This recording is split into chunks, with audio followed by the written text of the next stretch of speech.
আগের পর্বে আপনাদের দেখিয়েছি যে আমি কিভাবে শিলারিগাঁও থেকে জুলুকে এসে পৌঁছেছি, আর আজকের পর্বে থাকবে জুলুক থেকে ওপরের দিকে ওঠার এক দারুণ গল্প, তার সাথে সিল্ক রুট থেকে কাঞ্চনজঙ্ঘা দেখার একটা দারুণ আর অভূতপূর্ব এক্সপিরিয়েন্স, যেটা আমি আপনাদের সঙ্গে শেয়ার করব।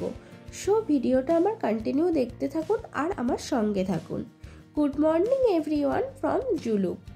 আমাদের হোমস্টের সামনে থেকে এরকম সুন্দর একটা ভিউ দেখা যাচ্ছে, আর আজকের ওয়েদারটাও খুব সুন্দর আছে। রাত্রেবেলা কিন্তু দারুণ লাগছিল জায়গাটা, সমস্ত জায়গায় লাইট জ্বলে উঠেছিল, দারুণ দেখতে লাগছিল। আজ আমরা ওপরের জায়গাগুলো ঘুরে আবার নিচে নেমে আসব। আজকে আমাদের রাত্রিবাস হবে আরিটারে। আপনি চাইলে ওপরের রাস্তা দিয়ে গ্যাংটকও যেতে পারেন। সকাল সকাল ব্রেকফাস্ট করে 7:30টার সময় আমরা চেক আউট করে বেরিয়ে পড়েছি এই সিল্ক রুটের মেন আকর্ষণীয় স্থানগুলো দেখার জন্য। প্রথমেই পড়লো জিগজ্যাগ ভিউ পয়েন্ট। এখান থেকে আকাশ পরিষ্কার থাকলে সম্পূর্ণ জিগজ্যাগ রোডটা দেখা যায়, যেটা আমরা দেখতে পেয়েছিলাম।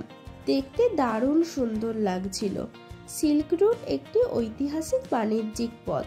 প্রাচীন যুগে তিব্বত থেকে এই রাস্তার ওপর দিয়ে সিল্ক সেই তমলুক বন্দর অবধি বাণিজ্যের কাজে আমদানি করা হতো, সেজন্য এই রুটের নাম সিল্ক রুট। এই সিল্ক রুটের জিগজ্যাগ রাস্তা হলো পূর্ব ভারতের সিকিমে অবস্থিত একটি মনোরম এবং জনপ্রিয় পর্যটন গন্তব্য। জিগজ্যাগ রোড দিয়ে এখন ওপরের দিকে উঠছি, থাম্বি ভিউ পয়েন্টের দিকে যাচ্ছি। একদম ঘোরানো রাস্তা। যাদের গাড়িতে উঠলে ভমিটিংয়ের প্রবলেম হয় তারা কিন্তু অতি অবশ্যই ওষুধ খেয়ে উঠবেন। এটা হচ্ছে থাম্বি ভিউ পয়েন্ট, যার উচ্চতা 11,200 ফিট। এখান থেকে এই জিগজ্যাগ রোডের অনেকটা অংশ দেখা যায়। উফ, দারুণ দেখতে লাগছে এই জিগজ্যাগ রোডটা। এতদিন ভিডিওতে দেখে এসেছি, লোকের মুখে শুনে এসেছি জিগজ্যাগ রোড নাকি দারুণ সুন্দর দেখতে লাগে। এখন নিজের চোখে দেখছি, দারুণ, জাস্ট বিউটিফুল। এই যে এই টার্নগুলো দেখছেন না, এরকম এখানে 32টা টার্নস আছে টোটাল এই জিগজ্যাগ রোডটায়। সাপের মতো সব আঁকাবাঁকা রাস্তা দেখেছেন, কি সুন্দর। আর এইদিকে কাঞ্চনজঙ্ঘার দারুণ সুন্দর একটা ভিউ দেখা যাচ্ছে। যদি আকাশ পরিষ্কার থাকে তাহলে আপনারাও দেখতে পাবেন।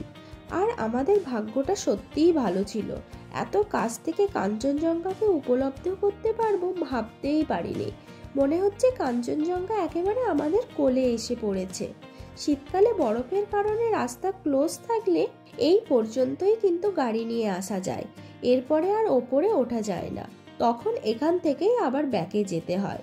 মোটামুটি ধরে রাখুন জানুয়ারি থেকে মার্চের মাঝামাঝি পর্যন্ত বরফের কারণে রাস্তা বন্ধ থাকে। এবার কখন স্নোফল হবে, কখন রাস্তা বন্ধ থাকবে কেউ বলতে পারবে না। টোটালটাই ওয়েদারের ওপর ডিপেন্ড করে। তারপরের রাস্তার প্রাকৃতিক সৌন্দর্য জাস্ট অসাধারণ। এবার আমাদের পরের গন্তব্য নাথাং ভ্যালি। সময় লাগবে ওই 20 মিনিটের মতো, যার উচ্চতা 12,500 ফিট। আচ্ছা, আপনারা কি খেয়াল করেছেন এই জায়গার ল্যান্ডস্কেপগুলো কেমন চেঞ্জ হয়ে গেছে? এখানের গাছপালার রং কিছুটা লালচে কিংবা ব্রাউনিশ বলতে পারেন। আসলে এই সব জায়গাগুলোতেও কিন্তু বরফ পড়ে, তাই এখানকার গাছপালার রং আর ল্যান্ডস্কেপগুলো দেখুন কেমন ডিফারেন্ট। এই হলো সেই নাথাং ভ্যালি। বেশ ঠান্ডা এখানে, হাত পাত পুরো কেঁপে যাচ্ছে আমার। দিনের বেলাতেই এখানে এত ঠান্ডা, না জানি রাতের বেলাতে এখানে কতই না ঠান্ডা থাকে। দূর থেকে ভ্যালিটি দেখতে দারুণ সুন্দর লাগছে। কিছু ঘরবাড়ি আছে এখানে, তার সাথে কিছু হোমস্টেও আছে। এখানে থাকাও যায়, আপনারা চাইলে এখানে থাকতেও পারেন। তবে রাতের দিকে বেশ অক্সিজেনের অভাব বোধ করে অনেকেই। আমরা যাওয়ার কিছুদিন আগে এখানে স্নোফল হয়েছিল, তাই রাস্তার দুধারে কিরকম স্নোগুলো সব পড়ে আছে দেখুন। সিল্ক রুটে আমাদের এই ট্যুরটা ছিল NJP two Aritar 3 Knights 4 ডেজের tour, এবং 4 ডেজের দিন আমাদের ড্রাইভার কালিম্পংয়ে ড্রপ করে দিয়েছিল, কারণ কালিম্পংটা এনজিপির কাছাকাছিও হবে এবং আমরা 2 দিন নিজেদের মতো করে কালিম্পং শহরটাকে ঘুরে দেখতে পারবো। 3 দিন আলাদা আলাদা জায়গায় আমরা স্টে করেছিলাম। এনজিপি থেকে কালিম্পং ড্রপ করা পর্যন্ত আমাদের দুজনের খরচা পড়েছে 15,000 টাকা। সিজন অনুযায়ী খরচা বাড়ে ও কমে, এবং সংখ্যায় যত বেশি সংখ্যক লোক যাবেন তত খরচা কম হবে। এই ট্যুরটা আমরা করেছিলাম হোটেল আদিত্যার সাথে, মিসেস গীতা প্রধানের তত্ত্বাবধানে। ফোন নাম্বার আমি স্ক্রিনে এবং ডেসক্রিপশন বক্সে দিয়ে দিচ্ছি, যোগাযোগ করে নিতে পারেন। আমরা এবার যাচ্ছি ওল্ড বাবা মন্দিরে। দেখতে দেখতেই চলে এলাম বাবা হরভজন সিং এর মন্দিরে, যাকে আমরা ওল্ড বাবা মন্দির বলে চিনি। এটা কিন্তু সিকিম রাজ্যের একটা বিখ্যাত তীর্থস্থান। মন্দিরটি ভারতীয় সেনা সৈনিক ক্যাপ্টেন হরভজন সিং এর স্মৃতিতে নিবেদিত, যিনি 1968 সালে দায়িত্ব পালনকালীন মৃত্যুবরণ করেন। তবে অনেক লোকে এখনো বিশ্বাস করেন তার আত্মা কিন্তু এখনো এই এলাকায় পাহারা দেয় এবং এখানকার সৈনিকদের রক্ষা করে। মন্দিরটি সমুদ্রপৃষ্ঠ থেকে প্রায় 13,200 ফিট উচ্চতায় অবস্থিত। এটি পর্যটকদের কাছে একটি আকর্ষণীয় স্থান এবং ধার্মিক ও প্রাকৃতিক সৌন্দর্যের জন্য বিখ্যাত। তার পাশেই এখানে আর্মি ক্যাম্প আছে। চলুন আর কথা না বলে এবার মন্দিরের ওপরের দিকে উঠি। ওপরে বাবার অফিস এবং ঘরও আছে। সিঁড়ি দিয়ে যখন ওপরে উঠবেন তখন আস্তে আস্তে উঠবেন, না হলে শ্বাসকষ্ট হতে পারে। বাবার ব্যবহার করা সমস্ত সামগ্রী যেরকম পোশাক, বুট এখনও এখানে রাখা আছে। প্রত্যেক দিন গুছিয়ে রাখা হয় পোশাক, বুট, বিছানা সমস্ত কিছু। তার পরের দিন সব আবার অগোছালো হয়ে যায়, যেন কেউ এসে ইউজ করে গেছে। এরপরে রওনা দিচ্ছি কুপুপের উদ্দেশ্যে। এখানকার রাস্তার প্রাকৃতিক সৌন্দর্য অসাধারণ।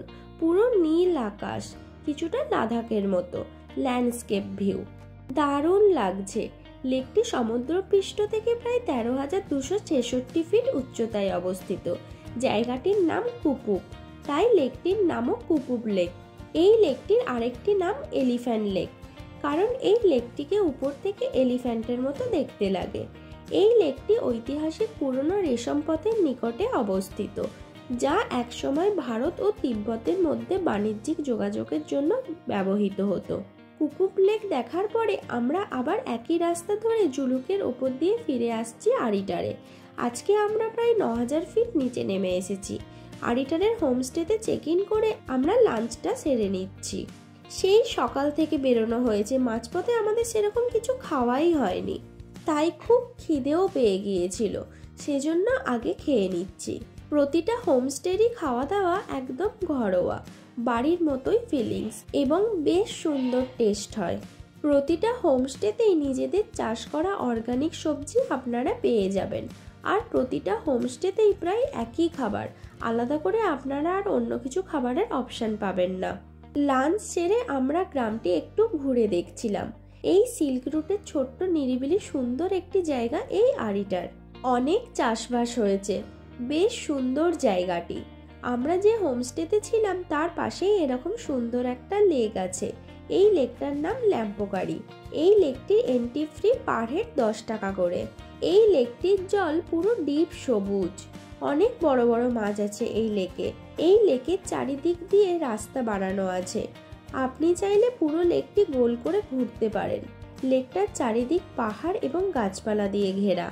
এই লেকটার ওপরে একটা ছোট মনেস্ট্রি আছে। আমরা সিঁড়ি দিয়ে উঠে পর মনেস্ট্রিটাকে ঘুরে দেখলাম এবং ওখান থেকে পুরো লেকটাকে দেখতে কি সুন্দর লাগছে।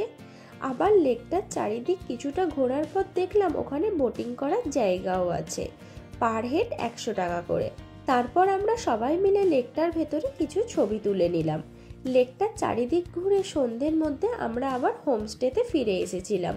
ফিরে এসে পর আমাদের সাথে সাথেই ওরা ইভিনিং স্ন্যাক্স দিয়ে দিল, চা আর ভেজ পকোড়া। এখানে সন্ধেবেলা আপনারা বোনফায়ারও করতে পারেন। 1.5 কিলো চিকেনের সাথে বোনফায়ার নিলে দাম পড়বে 1200 টাকা, আর 1 কিলো চিকেনের সাথে বোনফায়ার নিলে দাম পড়বে ওই 1000 টাকা। আজকে সকাল থেকে আমাদের অনেক জার্নি হয়েছে এবং আমরা আজকে অনেকগুলো স্পট কভার করেছি, তাই খুব টায়ার্ড। আমরা সবাই মিলে আমাদের রুমের ব্যালকনিটায় বসে কিছুক্ষণ গল্প করে রাতের খাবারটা তাড়াতাড়ি খেয়ে শুয়ে পড়লাম। Bye, good night. দেখা হচ্ছে নেক্সট ভিডিওতে।